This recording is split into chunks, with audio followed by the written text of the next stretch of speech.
Well, good afternoon, everybody.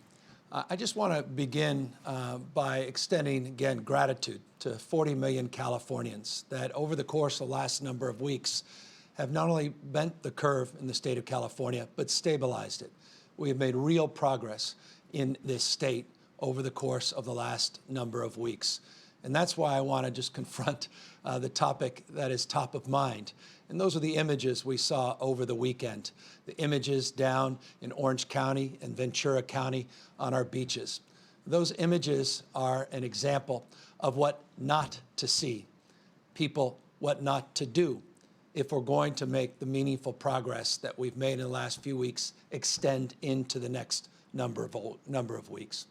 The reality is we are just a few weeks away, not months away, from making measurable and meaningful changes to our stay-at-home order.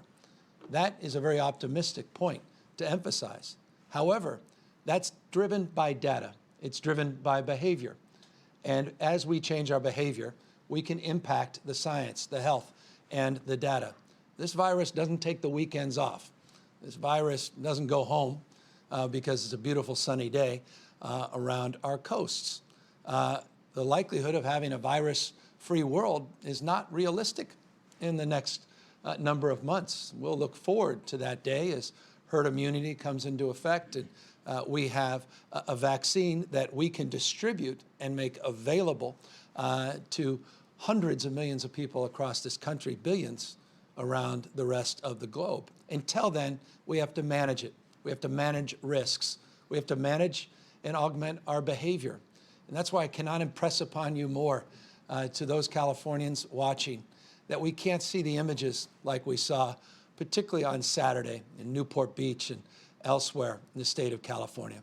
Look, I'm not naive. The overwhelming majority of our coastline was appropriately advanced, meaning the stay-at-home orders were advanced, the physical distancing, the social distancing on those beaches was appropriate. You didn't see those images in LA beaches and San Diego beaches and Northern California around San Mateo County, up further north towards Eureka, because we had strong guidelines that were not only adopted, but were abided by. And we had local partners that supported those efforts and helped create the conditions on those hard park closures that allowed people to continue to conduct themselves appropriately. Unfortunately, there were these exceptions on Saturday in particular, a little less so on Sunday, and we've got to confront that. And I'm encouraged. I want to acknowledge that Newport Beach. I want to acknowledge their city council. I want to acknowledge the County Board of Supervisors in Orange County. I'm told they are looking to consider some augmentations and some more deliberative engagement to address the conditions and those concerns that were highlighted over the course of the weekend. But I want folks to know this as well.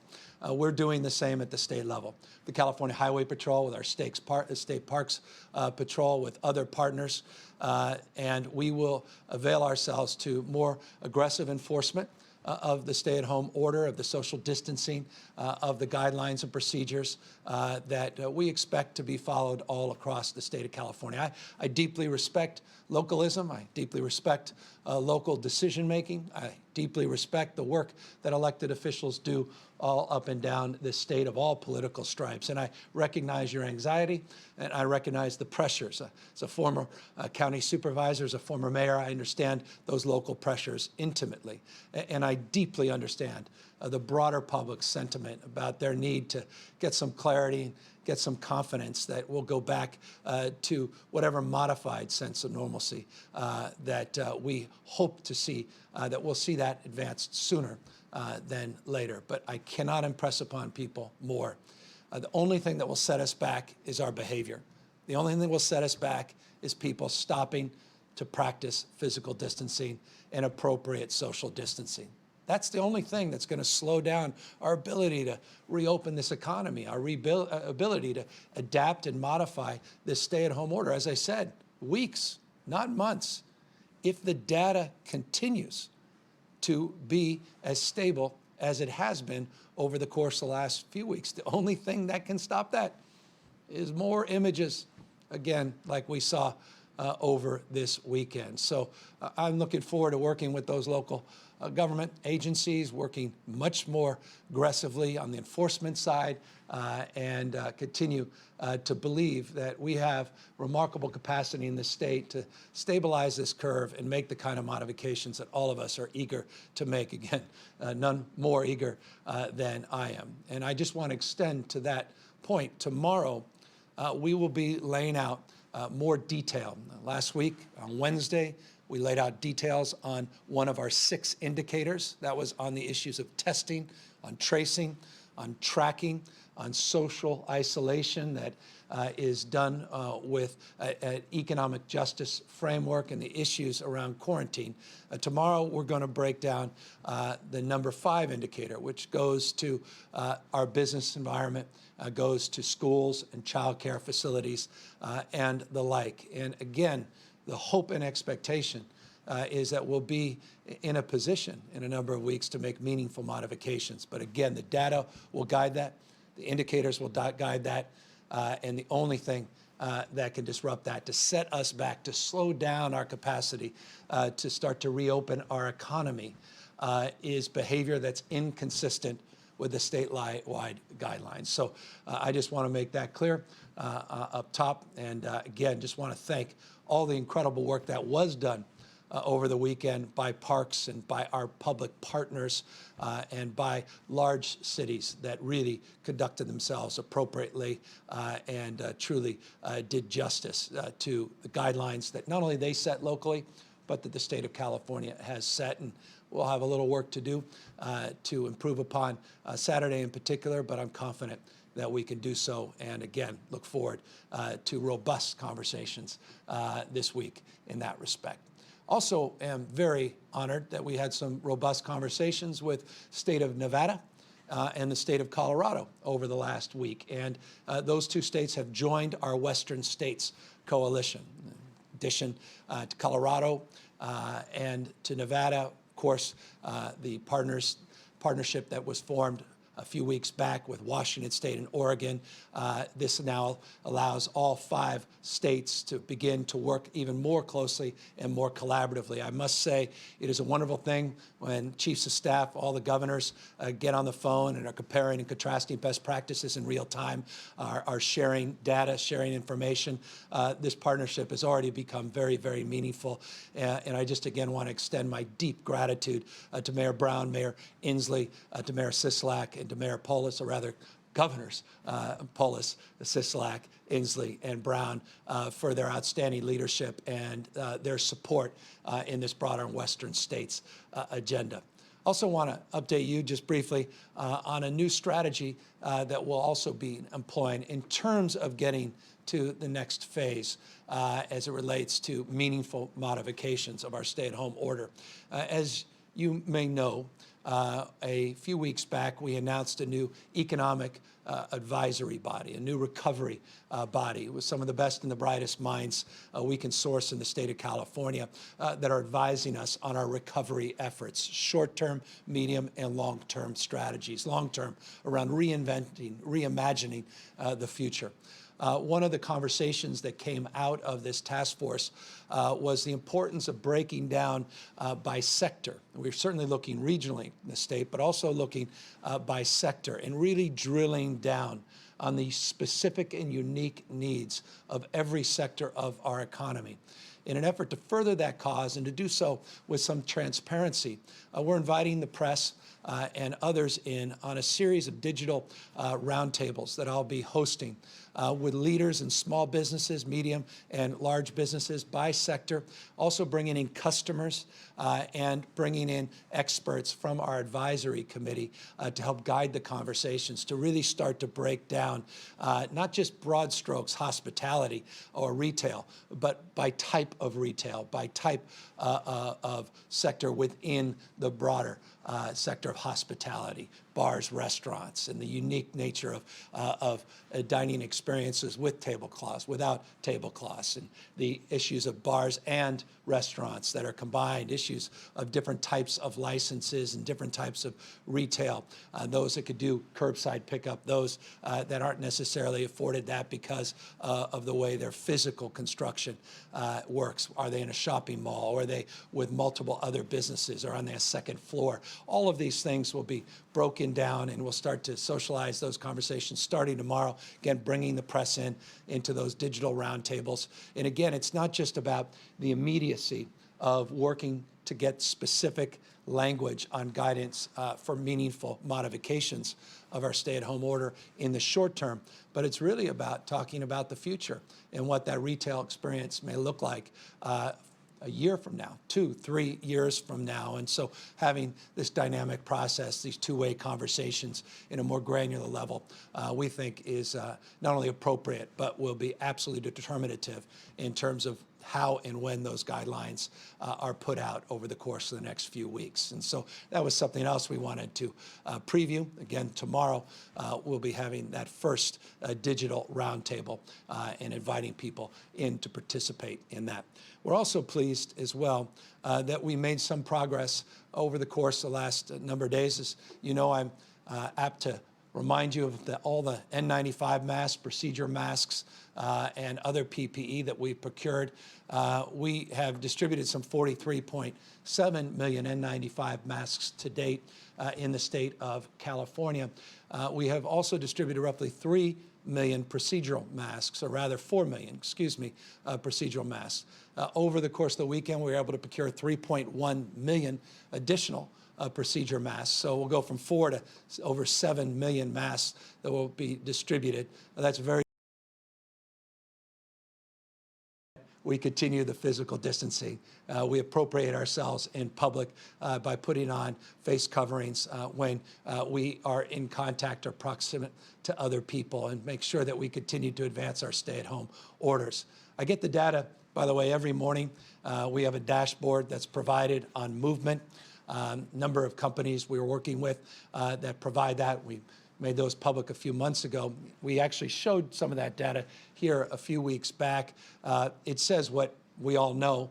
Not only did we see an increase in movement and mobility over the weekend, but we've seen week to week, particularly in the last 2 weeks, a modest increase. The vast majority of you are still socially distancing and are abiding by the stay-at-home order. And not everybody that's moving, even an increase in movement, are doing so inappropriately. But it does suggest, again, that we are seeing movement all across the state of California. And boy, it wasn't just anecdotal, those photographs from those 2 counties and the beaches this weekend. We saw specifically data and movement to the beaches that only reinforced that data from a very statistical perspective. But again, data and science and health will drive our decision-making. And if we continue to make, again, the kind of progress we've made over the last few weeks, in the next few weeks, I think we can be in a much better place than some had imagined and hoped for. But again, let's abide by these rules and abide by these guidances. Let me also just briefly, before I get into the daily numbers, mention one other sector. We've been working very hard on these unemployment insurance claims. Some $4.4 billion has been distributed, $4.4 billion since March 15th, just since March 15th. It's unprecedented amount of money that has been distributed. 4.3 million checks have been cut, and we continue to see claims increase. The rate of growth is a little more modest than we saw a few weeks ago, but again, in record territory. People have rightly commented about the call center needing to be opened up beyond the 8 a.m. to noon. We did so a week ago, 8 to 8, 7 days a week. People then rightly commented they're having a hard time getting, because of the call volume, getting a human being to answer, and have expressed frustration. We have acknowledged that frustration on multiple occasions, and we've leaned in. We announced 1,340 people have been redeployed to help support our unemployment insurance claim process, including supporting the call center. Just for the purposes of additional information and advancing that conversation further. We added 600 additional people to that task in the last few days.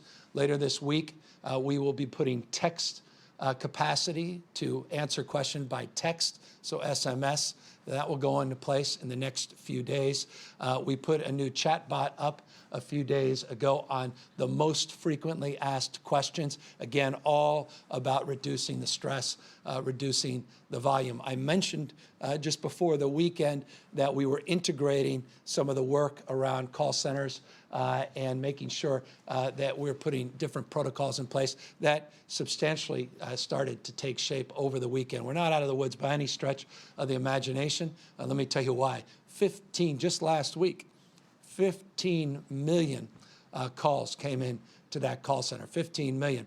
And over 1 million minutes were spent, 1 million minutes with a human being answering questions. So one of the things we recognize we need to do is reduce that call volume. We think the SMS, the texting will help in that effort. These chatbots will certainly, we believe, help in that effort. And we're also looking at some of the rules and regulation to loosen them up in terms of the need to make as many inquiries. That's also an important thing that we started doing late last week into the weekend, and hopefully it'll be bearing fruit later this week. So just know we get it. We're doing everything in our power to get it done. I'm not going to sit here and complain about old IT systems, except we have an old IT system. And let me just acknowledge head on, that's not the only old IT system in government. Interestingly, this has long been a point of passion for me, large-scale IT procurement. And while we were making some progress over this last year, we recognize we have a lot more progress that needs to be made, including the Department of Motor Vehicles, lest I not remind you of their infamous IT system. These things can't change overnight, but no, we're working day and night to begin to do justice to your expectations and your rightful demands for performance from the state of California and all of our partners at the local level. And we're committed to doing better every single day. So I just wanted to update you on unemployment insurance claims as well. As we do every day, I also want to update you on some trend lines before their headlines as it relates to the data that comes in on the number of deaths, hospitalization, number of positives in the state of California. Over the weekend, we started to see a modest decline from that peak last week in the number of lives lost. Over the last 24 hours, 45 lives lost. Tragic. Again, human beings, not just numbers, not just a statistic, but encouraging sign nonetheless over the course of the last number of days from that peak into last week. We'll see where it goes in the next few days. Always a point of caution, lagging indicator, but that number down from over 100 just a number of days ago. We did see 1,300 new individuals test positive for COVID-19, but we're also seeing substantial improvement in our total testing. Now over 553,000 tests have been performed in the state of California. We're starting to hit those benchmarks that we laid out to you in terms of substantially increasing our testing. I should just note we're also seeing those benchmarks of commitments I made last week on those 80 new testing sites from OptumServe, first one up there now in Humboldt, focusing on rural Californians, others going out in real time today and through the next week. Also Verily, the partnership with Verily, we talked about a number of weeks ago with Google. They're also focusing on places like East LA, inner city California, not just in the rural parts of the state. So not only are we increasing the numbers of tests, I just want to make sure people understand where we are testing is becoming more appropriate to the needs of 40 million Californians. And so we're trying to meet people where they are as opposed to demanding they meet where we are. Again, a lot of progress in that place, and that progress will certainly help us with those green lights of indicators moving forward with these meaningful modifications of the stay-at-home order that all of us are looking forward to. So that's the number of positives, over 1,300 more in the last 24 hours. The number of hospitalizations, 1.4% increase Again, we're seeing some stabilization, decrease, modest increase, decrease, modest increase in the number of people hospitalized, the number of people on ICUs basically flat from yesterday, just one individual more than in the last 24 hours in the ICUs. So again, stabilization, but let's keep it that way. That's why I began talking about the beaches. Why run that? I know, I'll say it again, that 90-yard dash. Who does that? And you're so close when you've been making so much progress. Let's just get through this thing together so that we can go so much farther, so much quicker. The worst thing we do is we start sort of rest on our laurels thinking somehow the virus has decided to take a break or go on vacation. Virus is as prevalent as it's ever been. It's as transmissible as it's ever been. Nothing's changed in that respect. The only thing that changed is our behavior for the better, and that mitigated the spread and has provided us the opportunity to build a foundation where we can then begin to make the modifications. And so again, I just want to encourage people to continue in that spirit and advance in that space, 6 feet apart minimum, practicing social distancing, physical distancing, abiding by the stay at home, and we'll do our part to make adjustments and amendments when the data shows those green lights and the data provides us the indication that we can move there. Hope it's in the next few weeks. I believe it will be, but that's based on our behaviors in the next few weeks.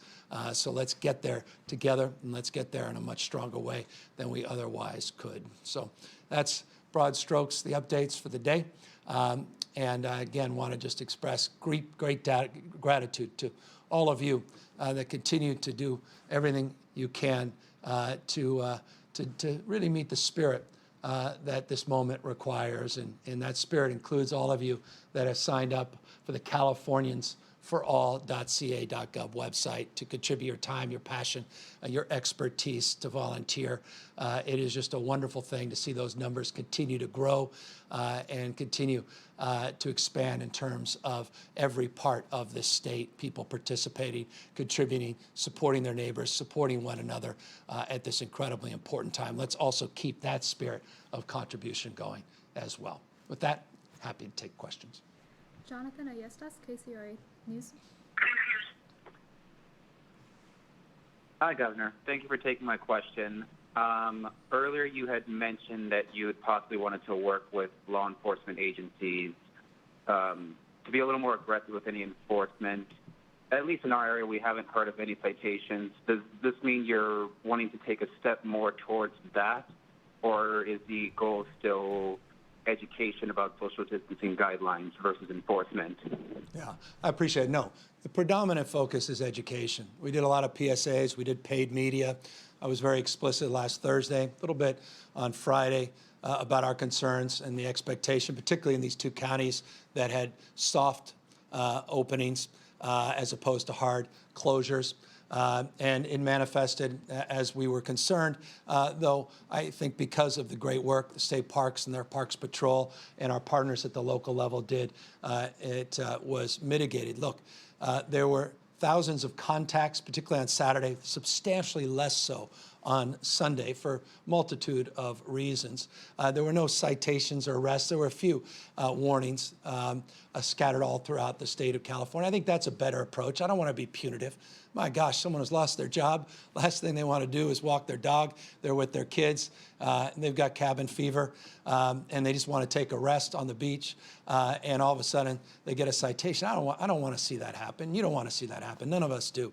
But if there are people thumbing their nose and abusing it, putting their lives at risk because they're impacting the lives of others, and ultimately setting back the cause of reopening the economy as quickly as we'd like to, I think we may have to do a little bit more. And so I mentioned it a moment ago. Let me mention it again, and to answer your question a little more specifically. We have a all-hands meeting. We have a lot of these meetings, but with this as the principal topic, with the Police Chiefs Association, our County Sheriffs Association, CSAC, that's our county partners, and others, to see if we can work even more closely together over the course of this next week and the next few weeks, so that we can keep this momentum going and not see a setback. And everybody's saying the right things. I think they want to do the right thing, including those local officials that wanted to open up the beaches. I think to their credit, they saw what happened. They've listened to the concerns and some of the criticism that all of us have received. And I think there's an understanding and willingness to work collaboratively together. By the way, it extends not just to enforcement, it's also some strategic considerations. When we talk about hard closures, it's primarily these parking facilities. Soft closures include parking facilities, but you broaden some of the parking restrictions even beyond the formal parking areas. You begin to further the efforts to mitigate a surge of visitors. So there's some other things we can do, and we will be doing a lot more of those things in the next number of days and weeks. Angela Hart, Kaiser Health News. Thanks, Governor. On the testing ramp up that you've discussed, you've talked a lot about increasing testing in rural towns and communities of color that have seen inadequate testing. But what we're hearing a lot about is challenges when it comes to testing and the uninsured population. So can you talk about that and to the extent with which California's testing goals are being complicated by lack of health coverage? Yeah, I have Dr. Galley here could talk more specifically about that. That absolutely should not be an impediment for a multitude of reasons that we have announced, regardless of your status in the state of California, for a multitude of reasons that should not be an issue. But Dr. Galley can fill in more specifically the blanks in terms of what those actions have been and why he feels confident that that's not an impediment. Thank you, Governor. We do continue to stand up sites across the state, targeting areas that haven't had enough testing, haven't had any testing in some areas, and certainly as we look at our data to target those neighborhoods and communities where we know there's disparities in outcomes with COVID-19 to make sure those populations receive the testing in a quantity that they deserve. We're building towards that, and we're making new strides every day. Early on in our response, the governor made some very important moves, indications that our commercial health plans should and will support the payment for COVID-19 testing, regardless of where an individual is or what plan they're a part of. He directed our team at the Department of Healthcare Services, who run the Medi-Cal program, to ensure that no individual Medi-Cal beneficiary would experience any economic harm while they seek testing. We have worked with our clinic partners to make sure that there's clarification on how that billing arrangement and payment arrangement can be made so that we don't have any issues getting an individual tested. And for those who do not have either commercial insurance or Medi-Cal, those who are uninsured, that we make sure that anyone who runs a test on an uninsured Californian is able to get reimbursed adequately, so that does not become an impediment. We expect to see these questions more and more as individual clinics and individual settings that begin to do more testing begin to ask the question, and we look forward to demonstrating how they can get payment for those tests, so that the community message across California is, if you think you need to be tested, especially as we change our prioritization and testing guidelines of who should and can be tested, that there is no impediment to getting that done. We see it as a very important part of opening or modifying our stay-at-home orders in the weeks to come. So we are dogged in working hard with our county partners, health plan partners, to make sure that this and any other testing impediment is cleared. And Angela, as always, PPE is an issue as well. Accessibility, testing, but you got to have the appropriate amount of personal protective equipment. And so that's why we continue to work so aggressively to make sure we get these masks in particular, but not just masks, gowns, shields, gloves, and other PPE distributed as quickly and assuredly as we receive them. Alex Michelson, Fox 11. Governor, thanks for taking my call. a lot of people, business owners, employees, are grateful for all the government assistance, grateful for all the charity work, but what they really want to do is get back to work. So in terms of what are the types of businesses that you're looking at that could potentially reopen first? Are we looking at maybe retail businesses with proper social distancing? Give employees and business owners sort of a sense of what is to come. The good news is we'll be laying that out in detail tomorrow. We'll be highlighting indicator 5 of our 6 indicators. That indicator is specific to business. We'll talk regions, we'll talk sectors. We'll lay out a strategy for phasing those things in. As I said, preview, based upon the data to date and based upon the importance of continuing to practice social distancing and physical distancing. If the data leads us further and the indicators continue to hold, that in the next few weeks, we'll start making some meaningful modifications, not the next few months. That's why, like I just talked about, the importance of not seeing what we saw this weekend on our beaches, because the only thing that could set us back is our individual and collective behavior. Stephanie Baer, BuzzFeed News. Hi, Governor. I had a few questions about the state's contact tracing plans. Is the state working with any tech companies to automate contact tracing through a phone app or other technology? And then last week you said that the state's goal was to build a contact tracing workforce of 10,000 people. How many people has the state hired so far? What are their backgrounds, and how is the state going about paying them? Yeah, we just announced literally a few days ago, but we did our survey. 22 counties have robust tracing capacity that's already in place.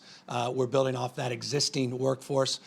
We are going to announce, I don't want to get ahead of myself, a partner with a well-known brand in the state of California, but not tech brand yet. This is more a well-known medical institution in the state of California guide our efforts. As I specifically said last week, we had done that survey not just of the counties, but of our existing workforce on allowing people to fill out forms about what their unique skill set is so that we can then redeploy that workforce. That will be redeployed from, again, a bottom-up perspective, building on the existing capacity and the expertise and workforce at the county level, supplementing at the state level, and then building capacity and partnerships, the institution that we're very, very shortly going to announce that will be doing the training that's required for the workforce.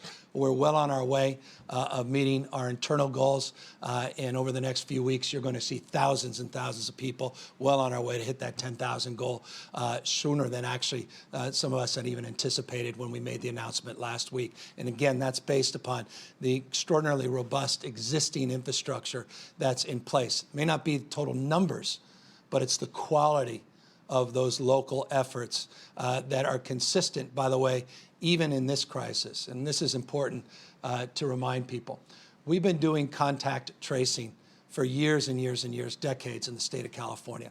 TB, measles.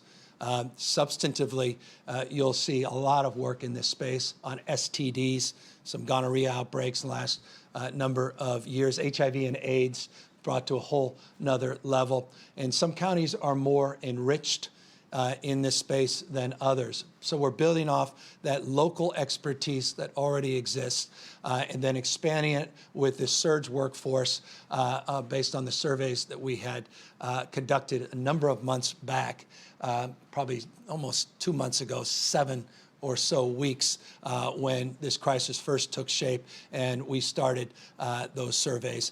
And then we'll augment those efforts through this online portal and training program that we're just about to announce. And I want to do it today, but I don't want to get ahead of myself. And so no, in the next day or two, we'll be even more specific, including the answer to your question on what the tech platform.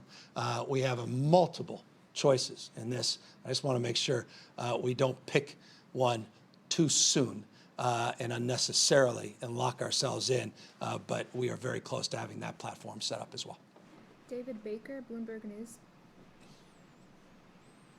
Yes, hello, Governor. You had last week talked about how the federal government and President Trump in particular had promised the state 100,000 swabs, testing swabs last week, which then got ratcheted back a little bit to 90,000. and 250,000 this week. Did you indeed get the 90,000 last week? Are you assured that you will get the 250,000 coming up this week? And if so, are there any other testing bottlenecks out there in the different bottlenecks you described last week, like with reagents and things like that? Yeah, thank you. Oh, we received the 90,000, distributed 90,000. Nothing to believe. It's Monday. That this week we won't receive 260,000. They're promising to make up for the 10. But when that comes in, I'll let you know. And there's nothing to suggest it won't happen. We'll still need multiples of that. And so by no stretch of the imagination is that enough. Remember, it's not just the total number of tests. We want to continue to increase the number of times an individual is tested, including the types of tests, the serology tests, not just the traditional PCR tests. And therein lies answer to the second part of your question. Every week we tend to shut one concern down. There's another concern that rears its head. And so you're correct. It was for a while reagents, and then it was specifically RNA extraction kits, and then it was swabs and this last few weeks. But there's also transport media, which I mentioned in the survey of the 251 largest vendors that we have, including our private and public labs, our private partners and public labs that continue to be a problem. Remember, I said in that survey, 50 to 55%, the 251 largest testing providers said swabs was the number one issue. 50% said some of the testing kits, the transport media, the tubes were also a problem. So that continues to be a space where we're doing more and working, not just with our federal partners, but working to procure directly those specific supplies. But look, substantial progress is being made, but by no stretch of the imagination does everybody have ample supplies, including, again, PPE, which is critical in terms of making sure that these tests are conducted at an appropriate level. OptumServe, forgive me for being a little more long-winded, but I want to be precise. OptumServe and those 80 sites we announced last week, those are end-to-end tests, all locked in, all fully loaded in terms of supply and diagnostic capacity. And Verily has substantially made progress in the 6 additional sites that we announced last week in terms of their supply chain. So we're confident in those new announcements that supplies for the moment are ample. And I'll remind you the 1.5 million serology tests that Abbott has committed to and we have procured. Those are going to sites where the machines are already in place, and we're confident that those also are fully loaded commitments. Jeremy White, Politico. Hey, Governor, thanks for taking my question. I wanted to ask you about the 2 new states that joined the regional pact today, Nevada and Colorado, as you mentioned. The governor of Nevada noted how many visitors from other Western states come to visit Las Vegas, for example. I'm curious to know the regional framework you're contemplating with other governors. Would it potentially include policing the borders between those states, limits on people crossing those borders, depending on how different governors are rolling back or keeping in place these orders? Yeah, I think, look, you scope a potential. That's a potential. But I can say this, just based on my personal conversations with many of these governors, we have not had that conversation. So that is not our current scoping. Frankly, our current scoping is on what meaningful modifications look like, comparing and contrasting conditions at the local level, recognizing the regional variance even within our states. Tomorrow, again, we'll be laying out more detail on our roadmap and our specific indicator number 5 and what the phased-in approach will look like. You'll see conversations that we've had with other governors where we have taken some of their counsel and advice and incorporated into the presentation we'll be providing you tomorrow. It's just a proof point of the collaboration and the sharing of best practices back and forth. But look, if we're at a different phase in this and there's other concerns, I imagine that's a scoping potential of the purpose of the Western States Compact is some consideration and some collaboration, some heads up, some coordination on something along the lines you suggest, but not at the moment. Final question, Jim Roop, Westwood One News. Thank you very much. Good afternoon. Governor, I love you. Most people do right now, but I have a question for Dr. Ghaly, if that's okay. My gosh, you've broken my heart, or not. You've elevated me. So, Dr. Ghaly, I'm sorry. Thank you very much. Doctor, we've been seeing a lot of documentation, hearing a lot of information about how the virus lives on surfaces, so on and so forth. But we understand, at least what I've understood now through all of these briefings, is that the virus is a protein, and in a droplet it'll survive for a little bit. Once that droplet dries up, while the virus could be still detected, its DNA would still be there, it's not necessarily infectious. So we have information on how long that virus can live on somewhere, how long it can be detected. But do we have information about how long the virus is actually infectious on these surfaces? Or do I have all of that wrong? No, thank you for the question. I think it's an important one. Many people are asking. We talk about how it's transmitted from person to person. We're talking about 6 feet apart. And what about the surfaces that person that you don't normally interact with was just standing at? And we are learning more and more about how the transmission of COVID-19 takes place.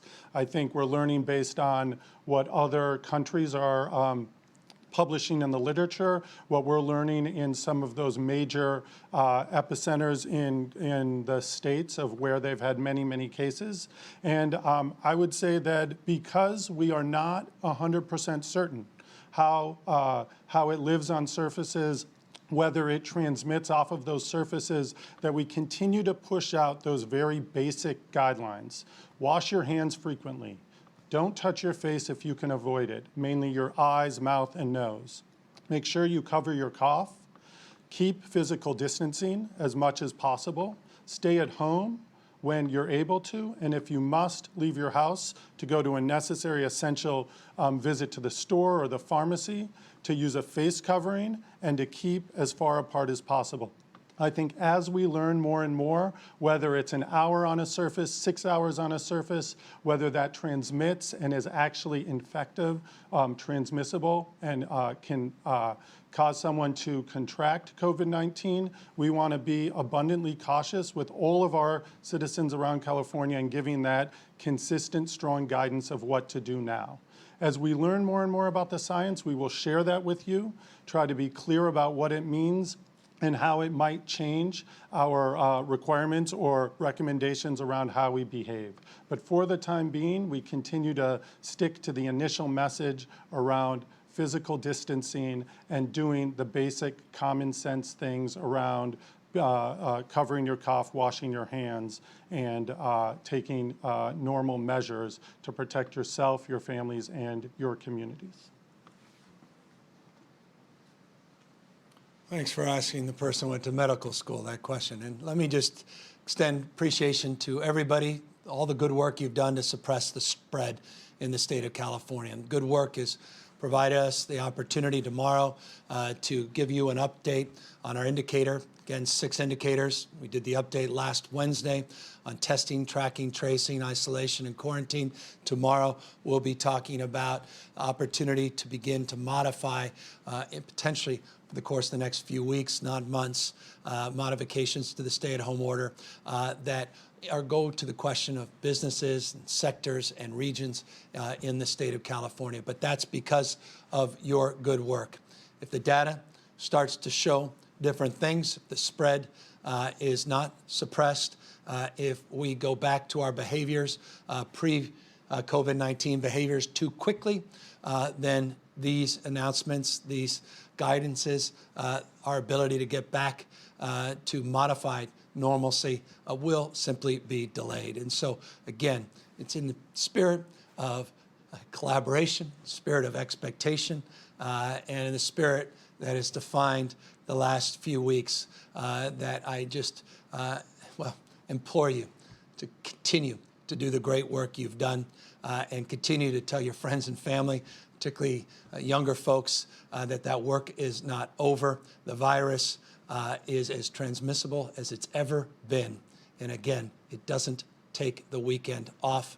It doesn't take any time off. It is ubiquitous, it is invisible, and it remains deadly. Ask the 45 families who lost a loved one in the last 48 hours.